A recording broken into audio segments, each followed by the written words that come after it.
Okay, thank you. It's good to be here. We will talk about direct selling, so hopefully we'll have a little bit of fun, but most importantly, you'll learn something from this exercise this evening, and you'll leave here feeling that this was really worth your time. We have two outstanding panelists tonight. Please help me welcome both to their seats. Connie Tang, CEO, President, Princess House; Ursula Dudley, President, CEO, Dudley Beauty Corp. I'll start off by telling you that I actually see myself in each and every one of you. I am an immigrant. My parents immigrated here with me when I was 10 months old. I grew up in New York City.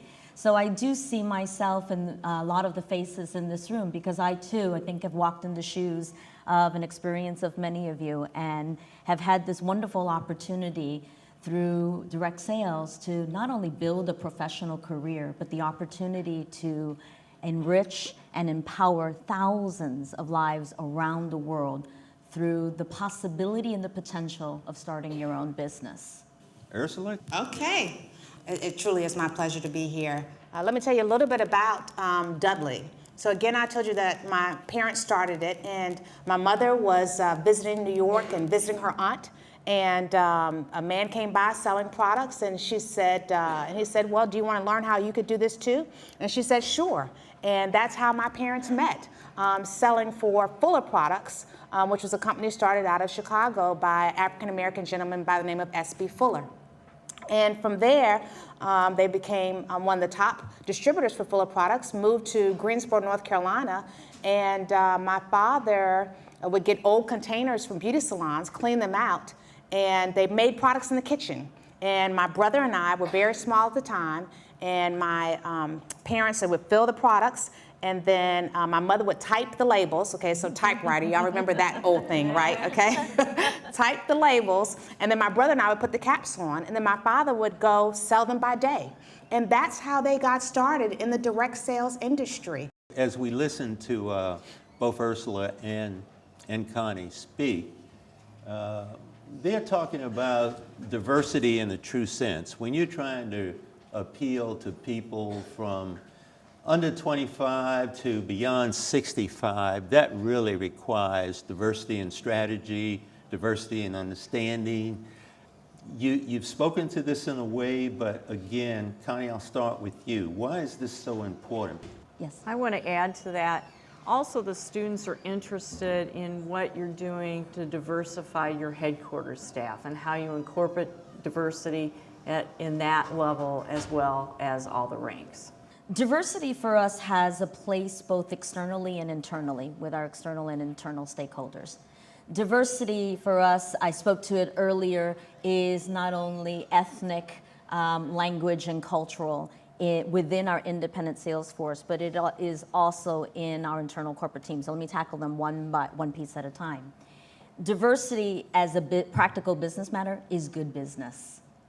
It is quantifiably proven that companies that have diverse boards, that have diverse workforce, that have diverse employees, diverse customers, perform better, much more successful, sustainable, and profitable. So it is good business. It also is imperative to staying in business. The face of our consumers is changing. Just alone in the United States, if we look at, again, census data, the world is globalizing for us. So understanding diversity and what impact your company has for your customer base implies how you develop product. It implies who you sell to, right? And whether you hit it on the mark or you miss it, right?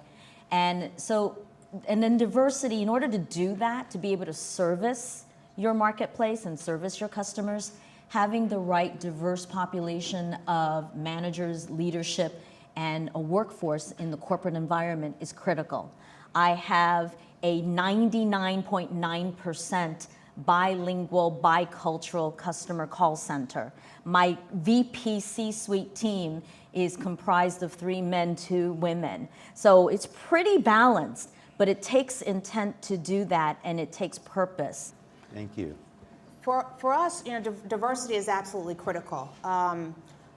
We, as an African-American owned company, over the years, we've always had various people who worked for us and worked with us. And For us, that is part of who we are. You know, as Connie talks about your DNA, because for us, it really is about respecting differences. It's about understanding who people are.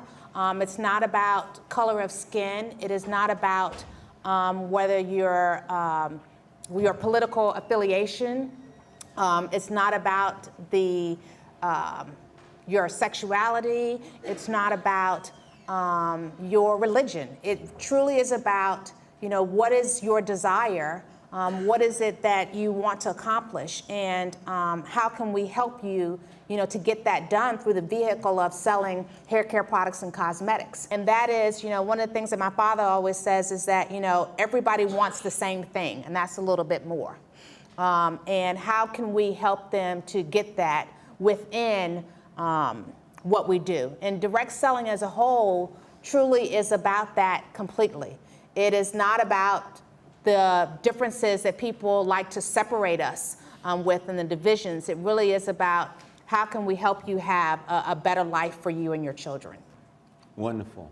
So I know you have lots of questions. Hi, my name is Samantha Miller. This is my final semester in the Entrepreneurship department, and was wondering if you had to give one piece of advice about what your breakthrough strategy is for, because there's always going to be direct selling agents who are starting out selling, or maybe they've hit a lull in their sales. What is your breakthrough strategy that really helps you drive through that and to obtain those new customers in that moment of clarity that you need to continue on doing your best business? Great question. And what I'm going to tell you works for everybody. And I continue to use it on a regular basis. And it's going to be very simple. Keep going. Don't give up. We have the same issues, you know, where we experience a lull. And you say, what do? You sit down and you think about, okay, what can I do? What has worked for me in getting new customers? What has worked for me increasing my sales? Let me try those things. Maybe there's some new things that have come aboard that I can try. Talk to other consultants. That's one thing that's critical in any business is networking. And I know you hear about it all the time, but with networking, part of what makes it successful is asking specific questions. Keep going. What Ursula was talking about for us is one of actually our company values, which is determination. And it does require grit because it's hard. Sometimes you do feel like you're alone. I would encourage you to focus on a couple of things. One is be very clear about what you're trying to achieve. Because if you don't know what you're actually trying to go for, you don't even know if you've landed. And you have no idea how far you are or how close you are. That's really important, clarity. And it could be, I need 10 customers. Don't judge yourself on how big or how small it is, but be very clear. Be very focused on it, because that's important. Otherwise, it's too easy to be distracted. Distraction is your worst enemy. Boredom is your worst enemy. You're gonna be bored with the stuff you do.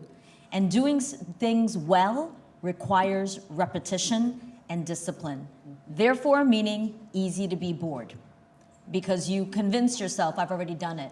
But did you really do it well? And did you do it well every single time? Hi, my name is Destiny Springs Walker. I'm a graduating senior in December here. I'm also, you're so jealous. I'm also not a business major, but I do want to own my own like natural hair care beauty supply store. And I was thinking about starting maybe online in like the e-commerce area. And I wanted to know like what kind of advice would you give for starting e-commerce first and then branching off? Well, I'll tackle that. If you want to start an e-commerce business, there are so many tools and options for you to do it with very, very small amount of investment.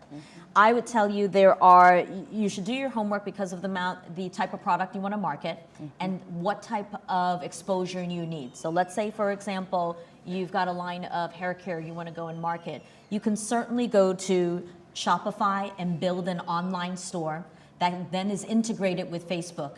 Facebook then becomes your advertisement forum, right? It becomes your way of advertising. Facebook is actually pretty phenomenal in allowing you the opportunity to advertise to extremely targeted audience. Ursula, did you want to add? Well, I would just add to that is, along with that, I would say you really want to look at some personal sales as well, because you know with products, People want to try it, they want to smell it, they want to feel it. So you really want to build up that demand as much as you can and then say, oh, by the way, you can get it here online. I'd just like to take the opportunity to thank our panelists and John, our moderator. Great job. We've got some gifts for you. To you.